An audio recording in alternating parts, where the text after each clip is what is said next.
morning, everyone. Welcome to episode 27 of Security Matters with the Coffee Squad.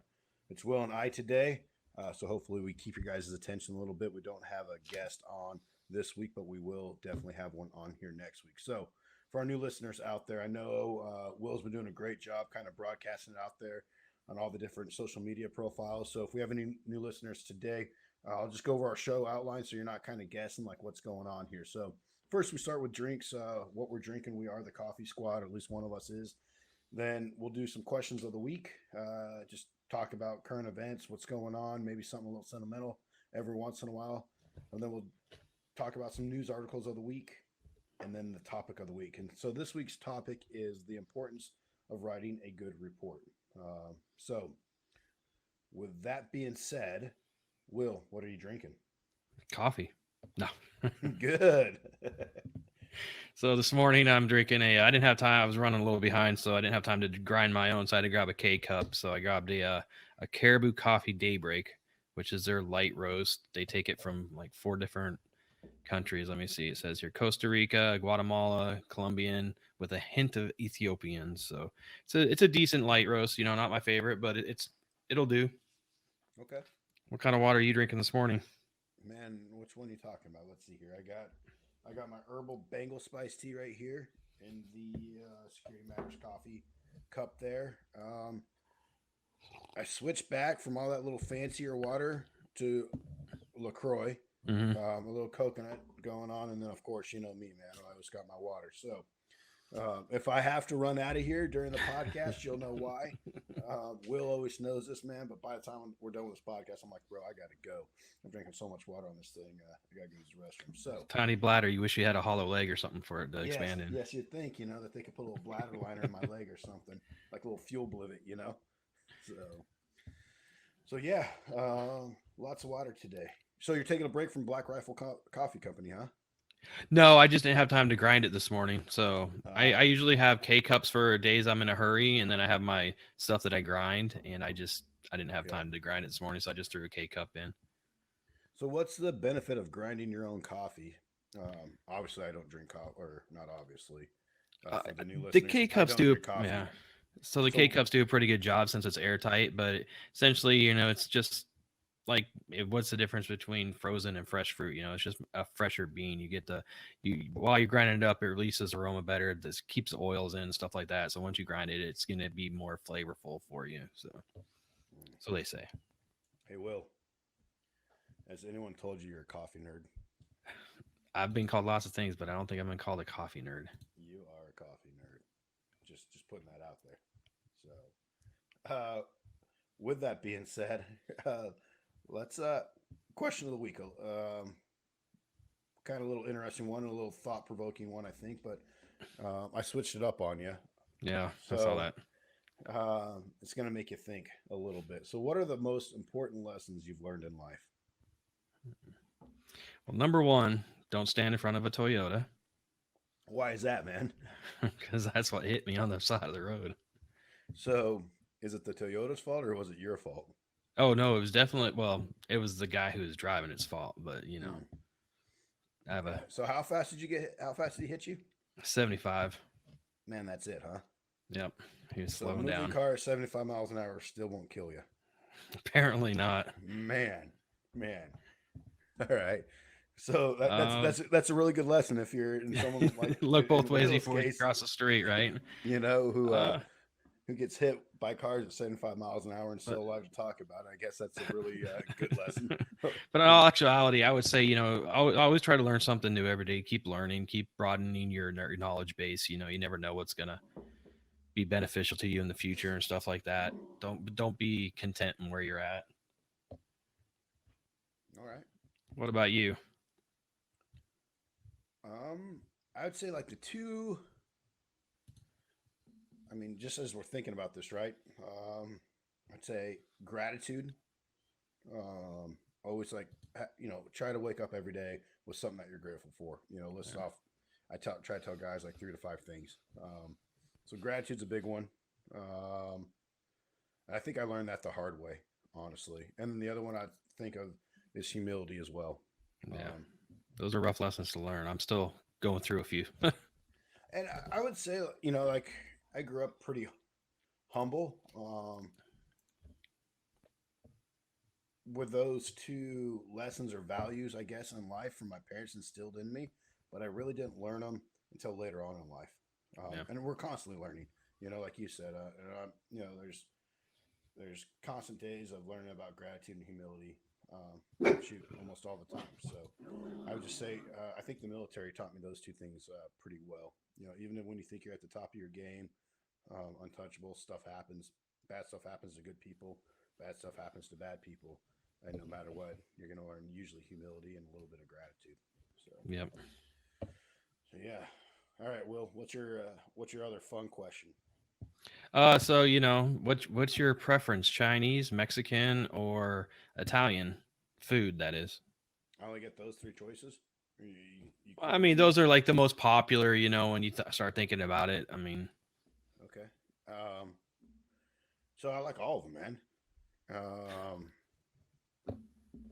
yeah, dude. I could eat Mexican every single day for breakfast, lunch, and dinner. Um, Growing up in California, I think that's just a staple. Living here on the East Coast, I would say here in North Carolina, Mexican food absolutely sucks, at least where I hmm live. oh yeah. I'd say the Chinese food here absolutely sucks as well. Um, it's garbage. So, um, Italian food in my little town, absolutely. I'm just gonna put it out there. My little town is catered to retirees, older retirees at hmm that, and I think they also market the restaurants to them because they all have no flavor and no taste for whatever reason.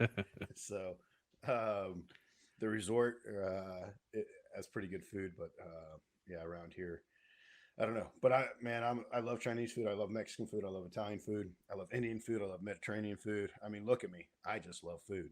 Yep. So, I'm right there with you.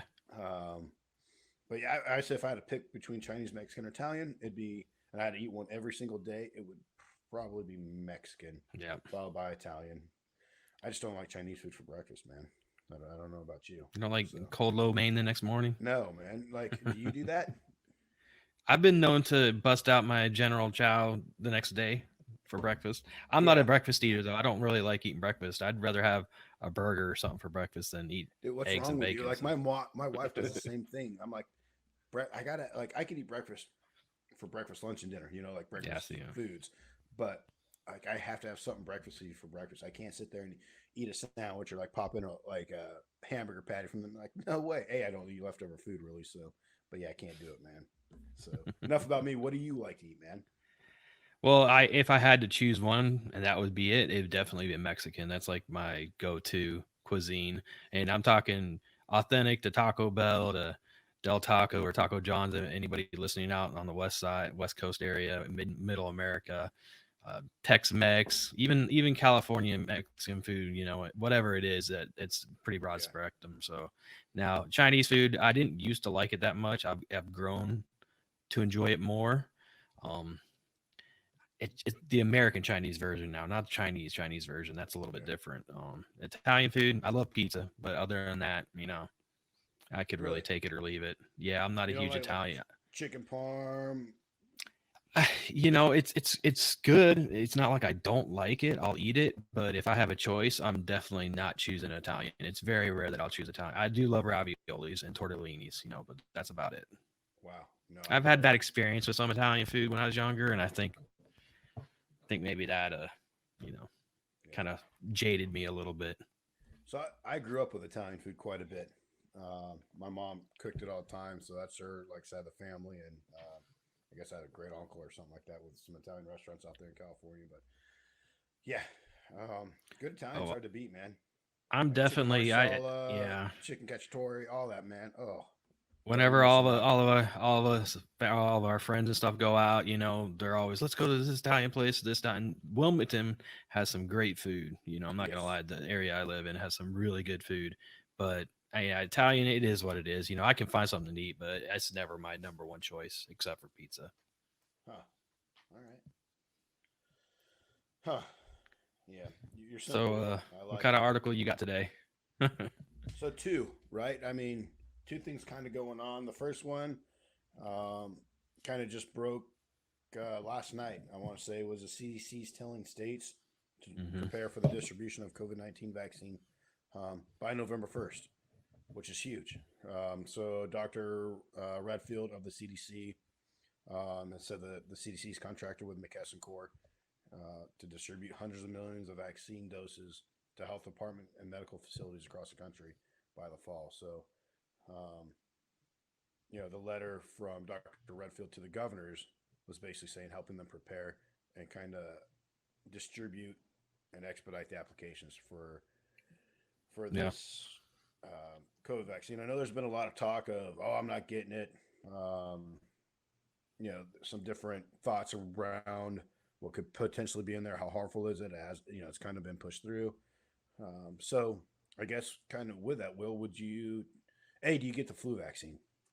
I rarely get it. Yeah, no, Okay. So would you take this vaccine if it comes out in November? probably not. I mean, if you look at the numbers, it came out that what 6% of the deaths are actually from COVID. The rest of the deaths that have been reported are from other underlying conditions that COVID probably exasperated, Yeah. amplified. So, you know, I I wouldn't unless I had to, and even if I had to, I'd probably have some reservations. It's just I went to school for a science degree, and I know how regulated and how much standards and it no matter how much red tape you cut, there's still a lot of time and effort that has to go into this type of stuff, these testings. You can't really speed up testings for a lot of this stuff. And I just worry that they've rushed it and that they've cut corners, and I hope that everything works out, there's obviously oversight, but I know the article I read said that they're going to be pushing to cut red tape once it gets to the states and stuff like that. And that stuff's set up for a reason. I I mean, I don't know. To your 6%, thing, yes. The CDC's revised those numbers, or kind of said that. However, it's like cancer, right? Um, if you have pancreatic cancer, whatever cancer it is, lung cancer, um, not all cancer patients die of that cancer. It could be heart failure at the end of the day that they die of, Yep. right? And so I think that 6% has been kind of stretched on both sides. But on the side of, see, it's not that bad. You got to take that whole picture and look Well, I'm at not it. downplaying it. Don't get me wrong. I mean, I know I've known a few people who have contracted it and they were just fine, but I know there are a lot of people out there who have been affected by it. So I'm not trying to downplay it. I'm just saying I just have reservations about how fast they're cutting it. And Yeah, if you look at how politicalized and how the numbers between the positive test and the negative test and it just I just wish I could get a straight answer, honestly. I mean, you go to one website, it tells you something completely different, and it's just frustrating. And you have to yeah. weed through. You have to go through the forest to see the trees, and it's difficult the way it's set up nowadays. I think that's true with everything, and I think that's what makes us so. This pandemic or COVID-19 makes it so tough because you see the two political side struggles of it, and I guess that's the thing is you've seen this virus politicized, and I think that's a frustration. Your frustration, the same as mine. I'd say most Americans is just give us the facts, and I think with anything in life, you can have almost two like identical twin brothers, right? Grow up the same household. They can all go to the same university. They can, let's say they go on to med school. They go to the same med school and they practice the same thing. And at the end of the day, though, they could have two completely different opinions. And I guess it's up to each individual to read both sides, all sides, everything you can to almost form your own opinion, which is a sad thing today. Um, but that's kind of where we're at. So it's I think overall with this vaccine, I think it's good news, right? I think it'll help ease if it's effective, and they've done tons of trials and through the FDA and everything. Uh, so I'm hopeful. I Are think you gonna there's get like it? four.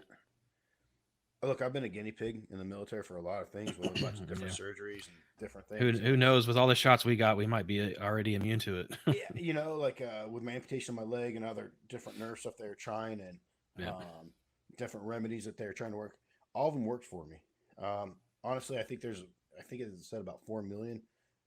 going out in this first push. So I'd imagine that those are going to be held for the high risk individuals to Yeah. begin with. You know, your elderly Yeah. couples, The which it should article I be. read is going to be for the front line, like the medical workers, the high risk people, Yeah, and then go and down from as there. things So go, yeah, as well as it should be. So I don't know. When I saw that late last night or this morning, uh, it's kind of good. You know, hopefully it works. Hopefully it helps people and kind of helps ease um, everyone's mind with COVID, and then helps ease the tension in this country yeah. revolving around COVID. So that was one of my articles. What did you pick up this week? Well, it has really nothing to do with COVID this week. It's just more of a an FBI warning. They're talking about the Ring doorbells. Yep.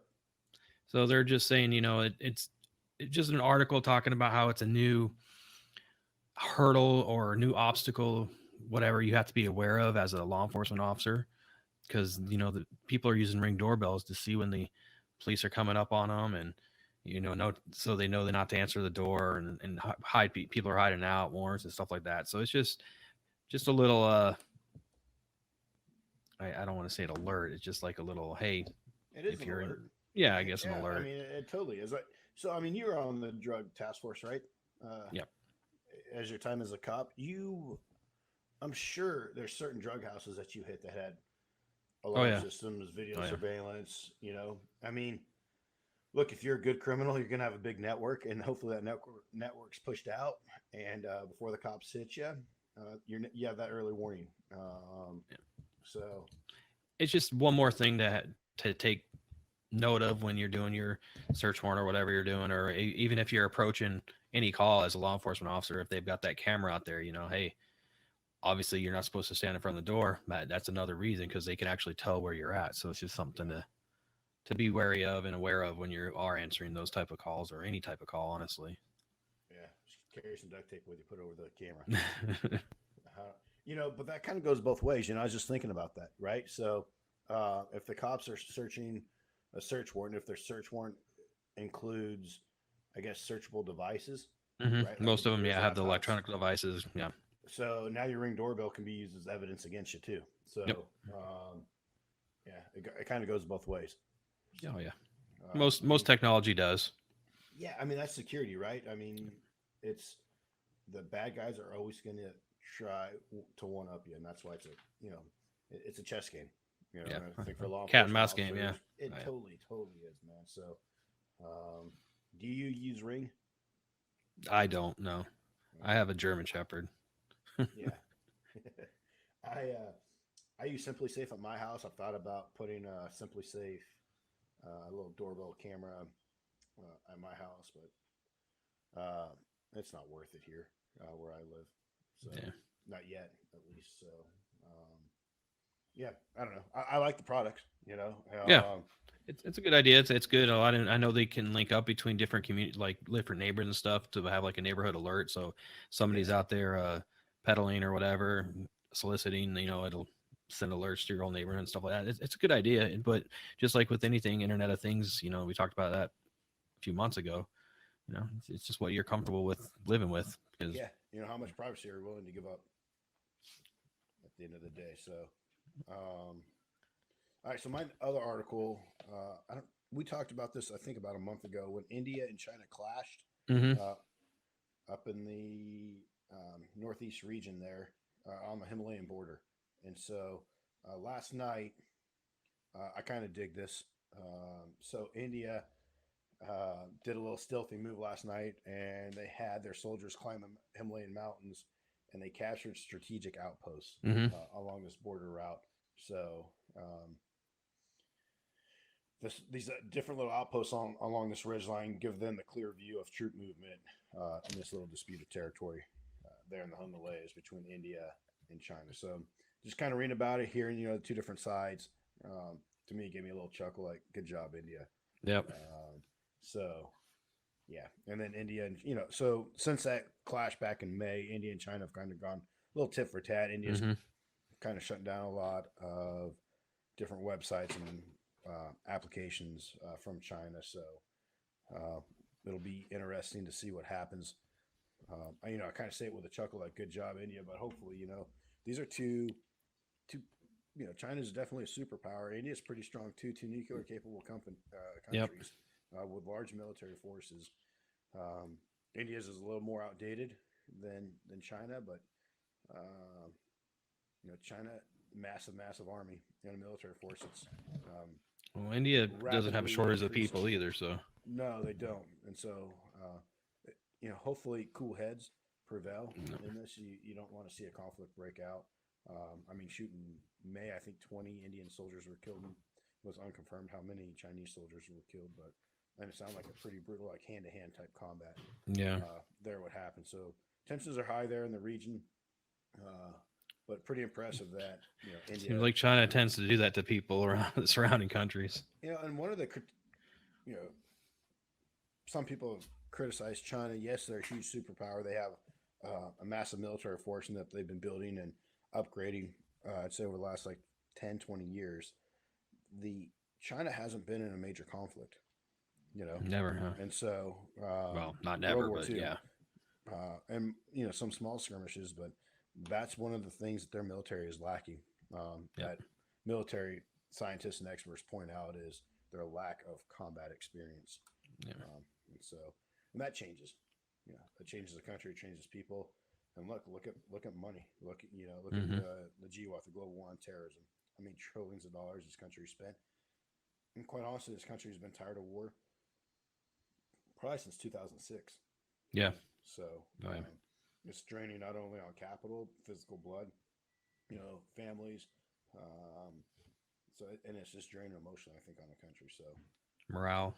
yeah, interesting article, interesting move that India did last night. So trying to find what they actually said,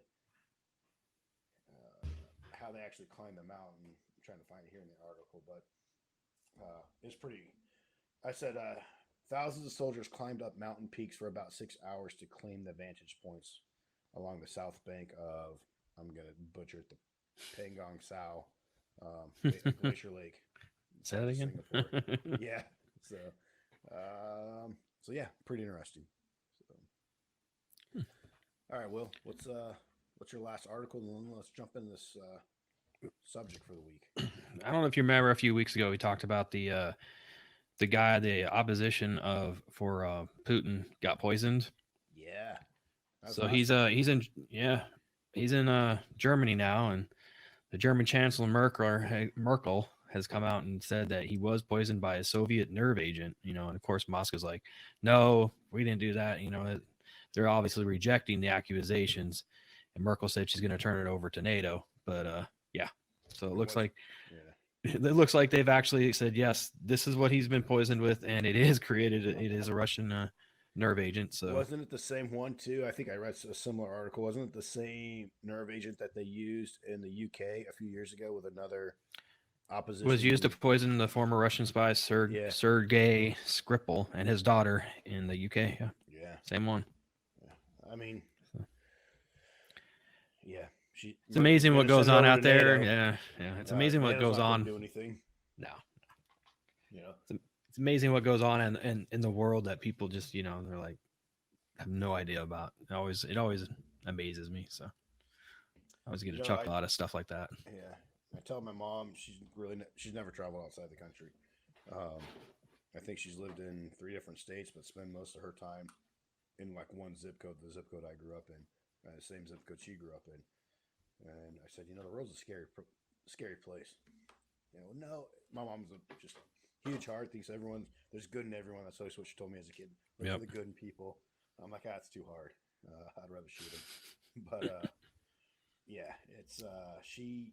Yeah, when you meet pure evil, there is no good. So yeah. I mean, the world's a scary place. There's a lot of great people out there. Don't get me wrong. I think there's more good than bad out there, but yeah, it's scary. And now you look what's going on, not just outside this country. Look what's going on inside this country. You have, we're in a scary time right now, and so I think even if you're not a security professional and you just listen to this podcast, think about your own personal safety and security. If you live in a major city, get on social media, find out when there's going to be a demonstration. Mm-hmm. Stay away from that area. If you don't Yeah, have just anything like to do. yesterday, we had POTUS in town, and I definitely knew to stay away. Not I personally, it was more because I didn't want to deal with the traffic, but obviously it is a security awareness type thing that you don't want to go where, unless you want to be involved in that, you don't want to go down there because there were arrests made for anti-protesters or protesters, whatever you want to call it. So Yeah, it's just it's scary. I know last weekend in Raleigh, I was getting a bunch of calls for executive protection, looking over after businesses, and so uh, you know, security guard companies, and just it's you know, as a person, just take it upon yourself to understand what's going on around you. yeah, I think as we get closer to the elections, more stuff's going to happen, and depending on the results, oh, if yeah. it goes either way, you could see some chaos going on in the streets. So prepare now, I guess. Do your due diligence. There, I said it for the week. there it is. We should So, have all that. right, We let's should have jump a in this. game. You ever watch that show Psych on USA? Uh-uh. So it was like about a guy who was a fake detective, had very good observational skills. It's funny, good dynamic between the two guys. But they used to have a pineapple in every episode, and that was like their little contest. So we should do that with you and due diligence. At what point Well, does Jake say due diligence? yeah, I mean, you can make it a drinking game, right? There you go. Between due diligence, I think I say a lot, and or but. Yeah. We could have pick one of the two, and you got to drink to that. And then you got So, me saying when I say, I go back and forth. When I'm on the fence, you can drink. So yeah. So, uh, cool. Let's stop. Let's jump in this topic. So, writing a good report. Um, Last week we talked about what is a threat, what is a risk, um, what's a vulnerability, and what's an asset. And this week, we're going to kind of try to tie that into writing a good report. So, Will, being a former law enforcement officer, you probably know and we're trained heavily in report writing and why it's important to write a good report. So let's kick this off and just what is a report, Will? So essentially, what a report is, it's a communication. It communicates information which has been compiled as a result of research, analysis of data, and issues. Reports can cover a wide range of topics, but usually focus on transmitting information with a clear and concise purpose to a specific audience. Essentially, it's a documentation of what happened, how it happened, where it happened, who, what, when, where, how, why. Yeah, I think you said it like key, right? It's documentation Yep. of the kind of the five W's: who, what, when, where, why, and even a how. So there's tons and tons of reports out there, right? In the security realm, you have incident reports. If you're a security guard, you also have, I'd imagine, daily, weekly, and monthly Mm-hmm. security guard reports. Security assessments, accident reports. If you're a private investigator, your surveillance report, threat assessment reports. If you're doing a red team penetration, you're going to give your client some kind of report on the red team penetration. So, and I can go on and on and on. There's just lots and lots of reports in the security industry. I would say the ones we just kind of rattle off are some of the main ones. Yeah. So, as you said, Will, that report is just compiling that information in a clear, concise manner. What makes a good report? It's got to be complete. It's got the documents have to be accurate, unbiased. They should be well written, clearly structured, so you can understand what is being said. Holds the reader attention, meets their expectations. If you give a report that doesn't meet your client's expectation, then they're not going to be happy with you. So that's not a good report. So essentially, you have to put no opinions, no biases, no Facts. inaccuracies. It's got just straight to the facts. Yeah, I mean, just like whenever I took a report for the department, right? Who, what, when, and where, why, how. I didn't express my opinion. I just tell this is what this person said. This is what this person says. This is what I saw, and that's it. Then it Yeah. usually goes up to either the court system or civil attorneys or whatever, and they're the ones who kind of hash it out, right? But as a security officer, as a police officer, you're just there to observe and report. Obviously you do more than that, but when it comes to report writing, you're just watching and you're just writing down what you observed, what you did, how you did it. Yeah, I think those first three lines or words that you use with good report writing. You said they're accurate, they're objective, unbiased, and complete. We're humans. No, we are not perfect. So some something may slip through the cracks. Um, and so being accurate and I think unbiased, being unbiased is super hard. Yep. We all have an opinion. And so I think I learned about my biases pretty well uh, in my master's program and having to write a Hmm. thesis and constantly checking myself of my biases of what I'm reading, the articles I'm researching and what I'm reading, because we usually gravitate to what we want and what we like and what we know. Yep. And And so, stuff based on past experiences too. reading the complete opposite, 180-degree difference of that usually will give you a pretty good unbiased view. And then also, where are you getting your information from? How credible are they? And Hmm. so, look at credibility in a report. If you're using data and statistics, where are you getting those statistics from? How have you verified them? And then are they reputable? Are they coming from reputable sources? So, Yep. um, I will think that's really the honest. As long as you don't give your opinion, I think you're pretty safe when it comes to being unbiased. But that's probably the hardest thing not to do is to interject some of your opinion or your biases into a report. I think that was for me. That's one of the hardest things not because this is what I think happened, and it's hard not to put your opinion in there. like I would say the the security assessments, right? When I'm writing those reports, I always start off kind of going outside in, looking at the big picture, then tightening it down and bringing it down and condensing it down more and more. But as I'm writing out, what I'm seeing and what I find, my observations, that's what it is. It starts with an observation, what Yep. I saw, and then a discussion as to why it's either good. And I'm not talking when we write a report, it all needs to be negative, negative. Clients want to know what they're doing good. They should know what they're doing Yeah. well, in my opinion.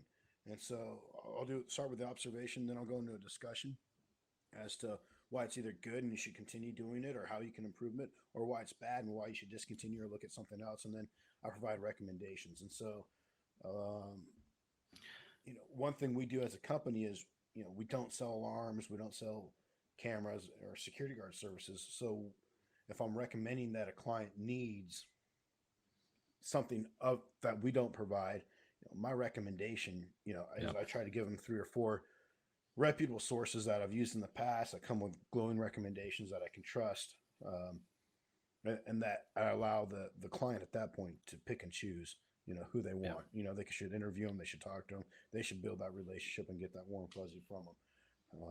So, Yeah. and that's hard, when you're giving a recommendation, is to try to leave you know, your unbiasedness out of those Yeah. recommendations. That's a good point. I didn't.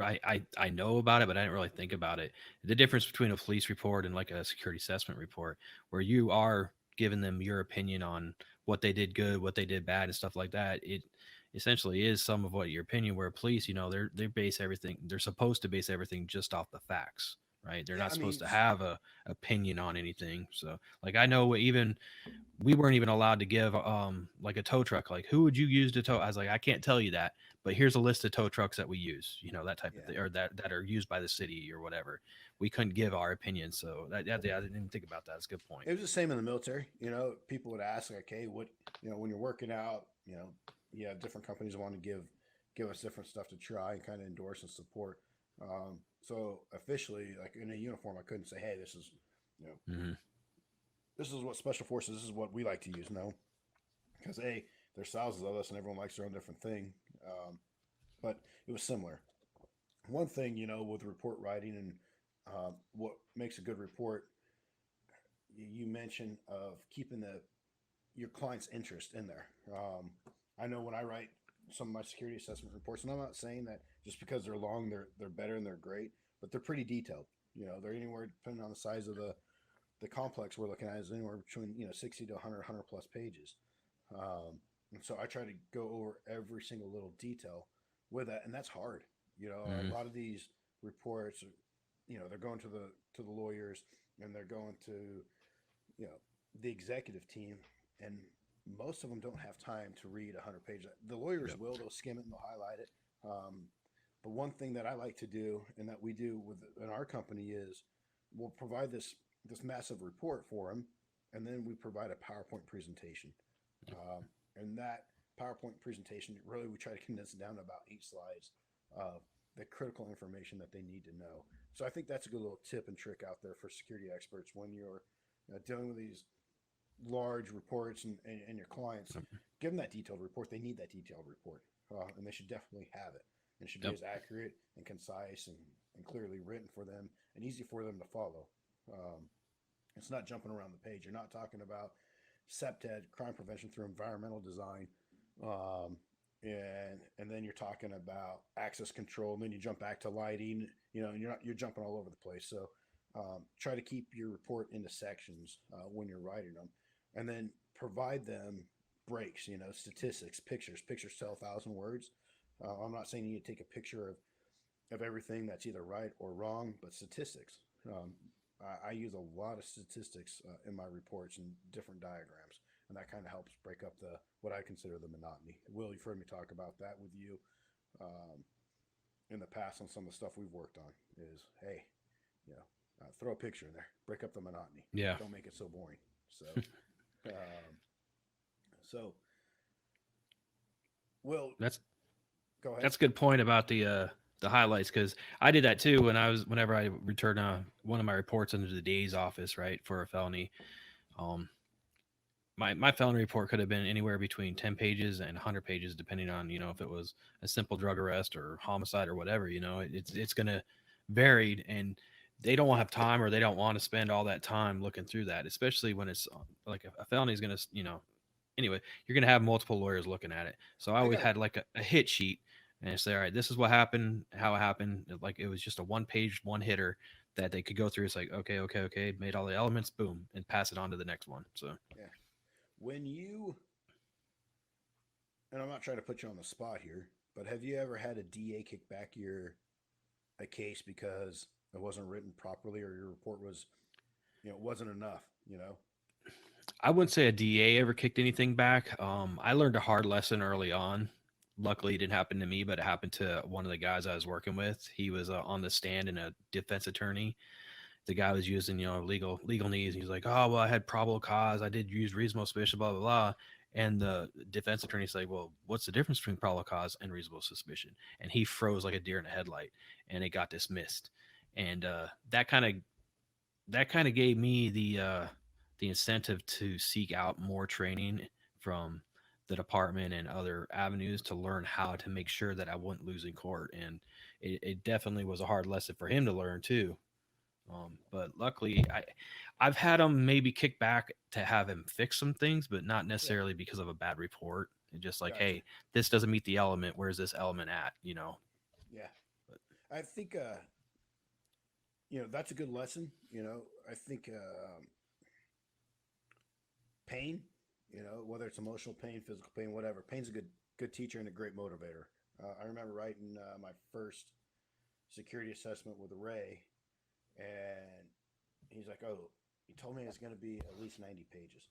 And I think I was at 40. I was like, "Whatever," you know. And I turned it in for review, and we do peer reviews within the company, and so other security experts look at it, review, right, make edits, and um, at the end of the day, it's the author's choice to make those things. But back to the thing with Ray, it ended up being right around, I think it was a little over 90 pages, but Ray crushed me.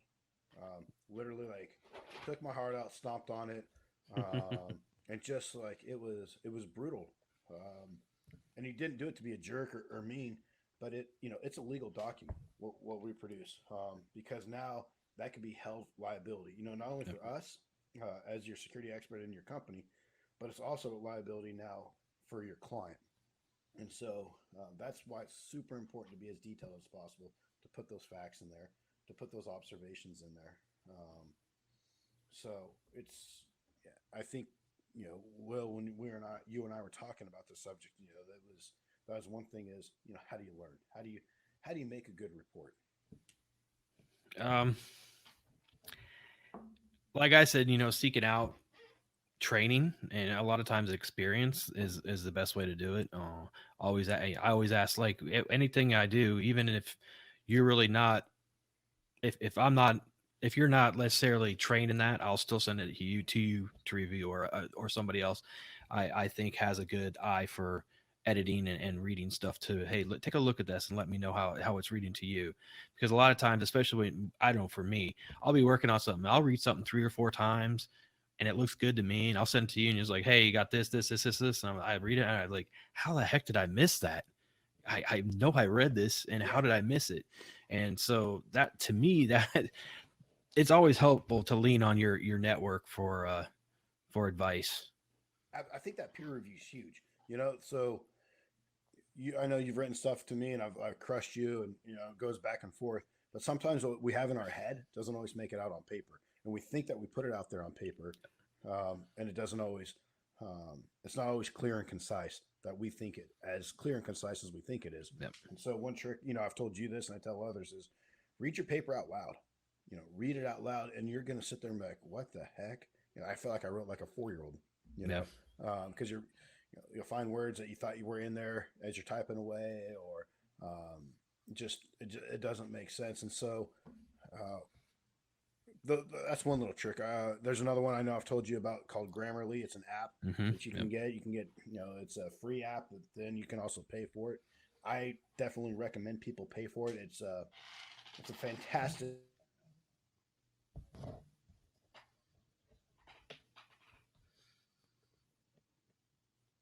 voice, and that's really hard in the security industry to not write in passive voice. And so Grammarly picks up the passive voice. It picks up verb usage and all your spelling, punctuation errors. So yeah, there's tools out there to help you write better. And I think, like you said, writing, just practice, Practice. practice, Yep. practice. Get with someone who's done it before, and has experience in it. And not to say that they're a know all be all. I make mistakes constantly, and so I always bounce my stuff off of other people. And I think the final litmus test to writing a report is we hire editors. We have editors on our teams that review these reports. Sometimes they're 100 pages, and they're not security experts. So if the editor has questions or doesn't understand what is being Yep. put in your report, your client's not going to understand what Yep. you've put in your report. And so I think that's a really good litmus test of push it to an editor, someone who is zero clue about the security Yeah. industry. And if they're reading it and they have a bunch of questions, you're not very clear and you're not very concise. That's So that's another thing I had a lot of problem with, especially coming out of the military, going to the police department. I would use acronyms and stuff like that, and my lieutenant would be like, "What does this mean?" And he would know what it means, but he's just making a point because a civilian getting it who's not in the industry or whatever, just like you, if you make a 100-page report and you send it up to the CEO, he's not going to know what septet is. He's like, what the heck is this? You got to explain the nuts and bolts of it in plain English is how I say it. yeah, I mean, so I use APA format for the reports. That's what our company uses. You can use whatever format, and I recommend like whatever your company or you decide to use. If you're a small company or it's just yourself, is stick with that same structure. Um, and then with anything, any acronym, you should always spell it out.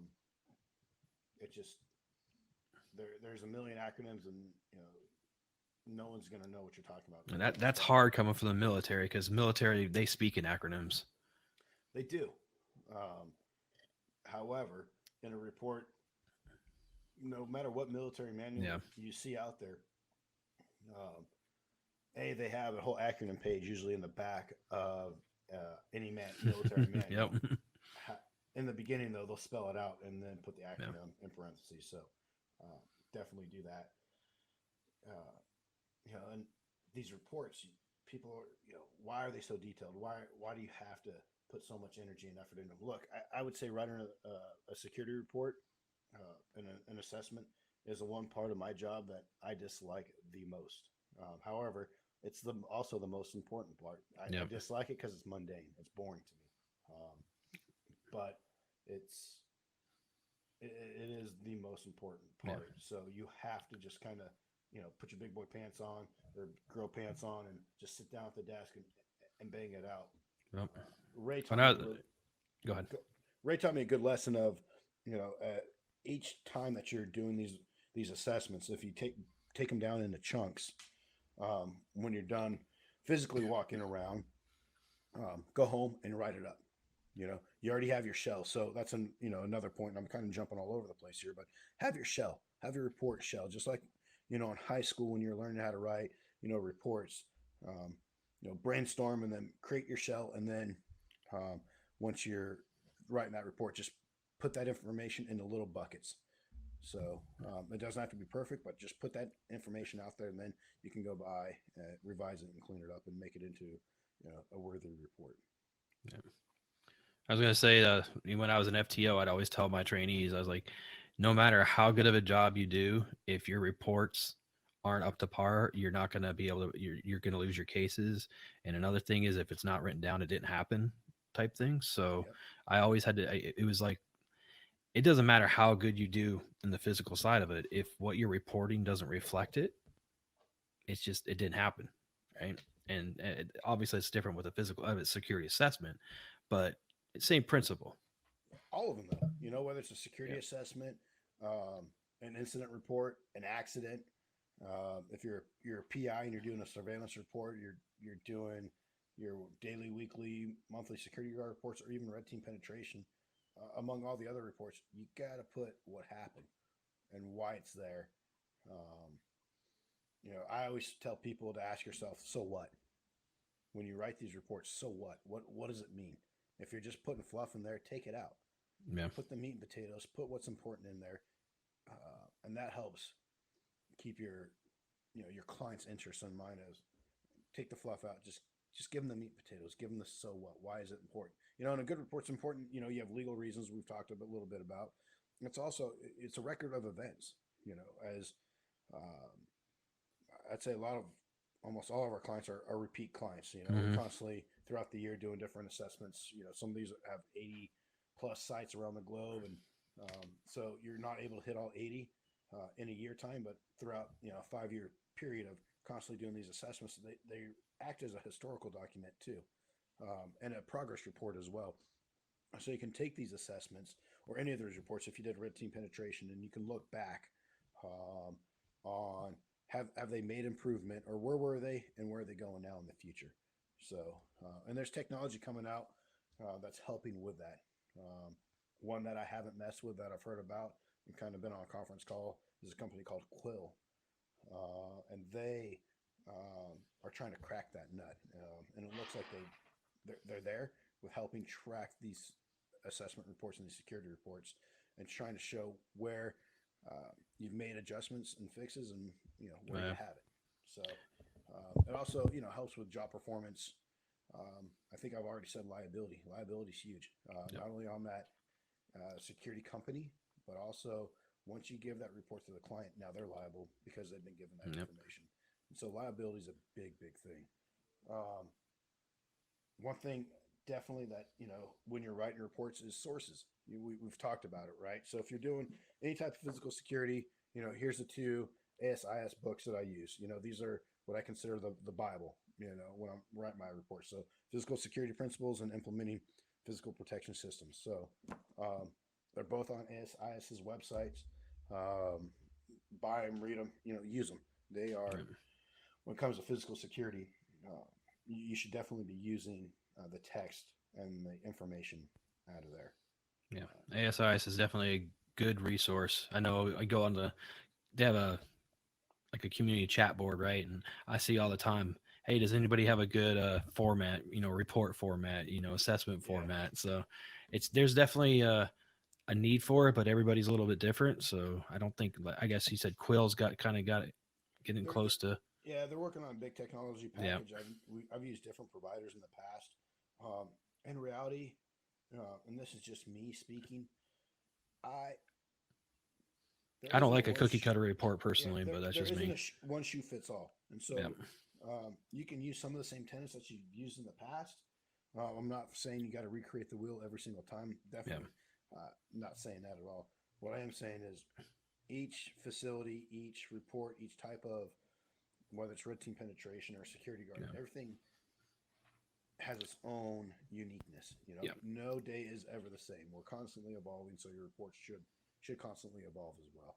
Yeah. I would imagine companies like CVS or Walmart, stuff like that, where they have many locations that their people probably have a template that they follow that is put out by the company. But as far as external companies coming in, yeah, like you said, it can't be cookie cutter. It's going to be everything's different every time. Every assessment's different. Yeah. So I mean, cookie cutter is good for, I would say, your basics, right? Your day to day type stuff. Yeah. A little checklist. But when you, in my opinion, when you're doing a full blown security assessment, it's it changes. That CVS that sits on the corner of X Street and Y Street, wherever that is, whatever town, what it looked like a year ago isn't what it looks like today. You can look at Portland, look at Seattle, look at any of these major cities right now dealing with these riots. Yep. Right? It's 9 months ago, it wasn't the same, and so things constantly change. That's why I'm saying your report. Um, Use the basic tenets, but constantly look ways for improve, and then don't go in with a cookie cutter. Hey, someone did this 2 years ago. I'm going to take that same report. Use that report for historical purposes, but then things have changed, so constantly look for those changes.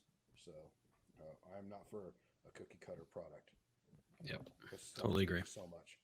So, Will, what advice would you give someone for writing a good report?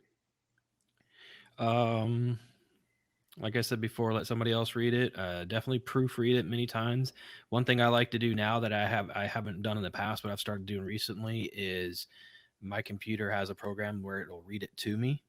So I'll have it read it to me just to to kind of hear and make sure that it flows and makes sense. One thing I've definitely What started voice doing do that you use? it's just a computer voice. I don't have You one of can't those pick and fancy. choose There like might be Alexa. programs out there. I don't know. The one I just say, hey, just read it, read Okay. text, and it just goes. I'm sure there's programs out there, but no, I Okay. don't. Now That's what I'm gonna my get you my on. GPS, I have a New Zealand female that does it, so Yeah, that's what I figured. uh, yeah, I'm a sucker for accents. But anyways, one thing I've been doing a lot recently as well is I will get up and I'll walk away and revisit it half an hour later and reread it again because I know once I get caught up into it and I'm doing it over and over again, I kind of get in that zone where it makes sense. And I'll walk away and I'll come back an hour later. I'm like, oh no, that doesn't quite make sense. Let me change it. Be methodical. Have a system's always good. It's that that's anything in life, right? Like you said, an editor, Grammarly, ugh, can't talk, and then have a structure. So Yeah, I mean, Will, I think every single one of your points is right on. It's spot on. Proofread, have that structure and have that methodical system that you're using.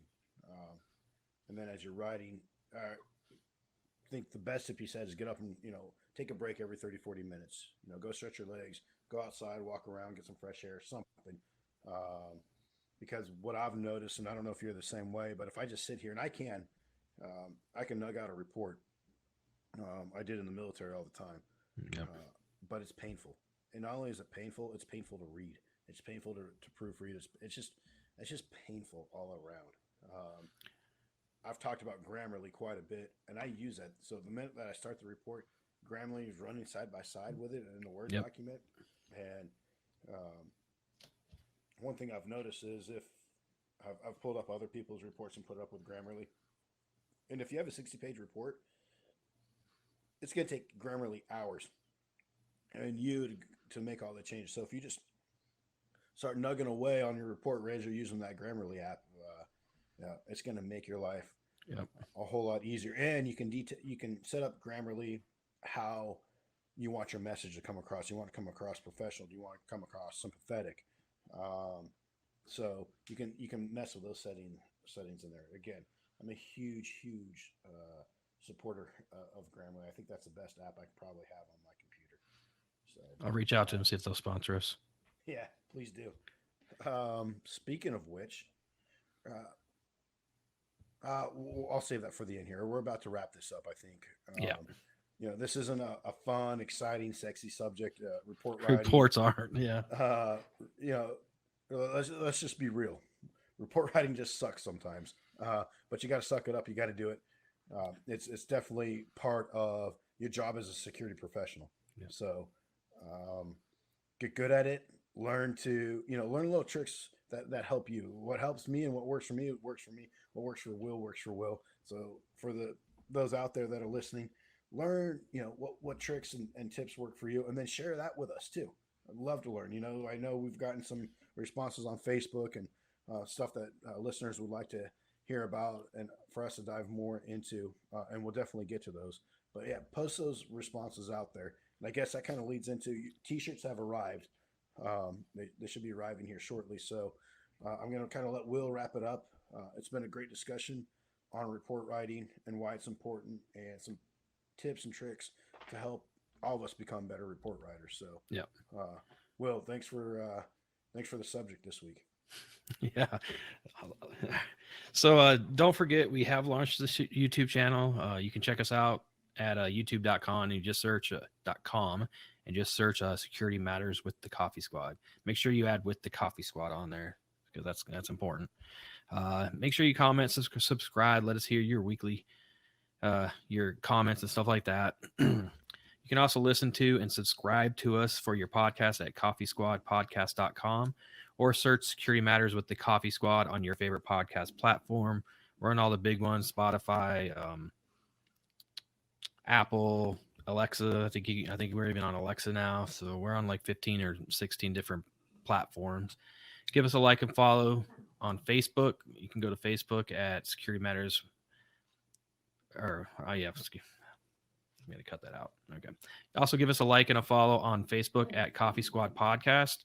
We got a shout out to Darren. He made some good comments. We appreciate him letting us know some stuff. And, we're looking out for you, Darren. We'll have some stuff coming down the pipe.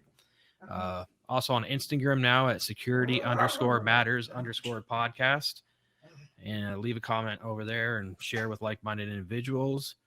Also want to let you know that we do have a free webinar, Basic Travel Awareness, that will be presented on Wednesday, the 8th of September. You can find the registration link on Facebook or YouTube. Or if you can't find it, just message me on one of those things. I'm pretty active on it, and I will send you the link. Also, like Jake said, we have t-shirts, so we're going to be doing some promotional stuff here pretty soon. So stay on the lookout for that. Awesome.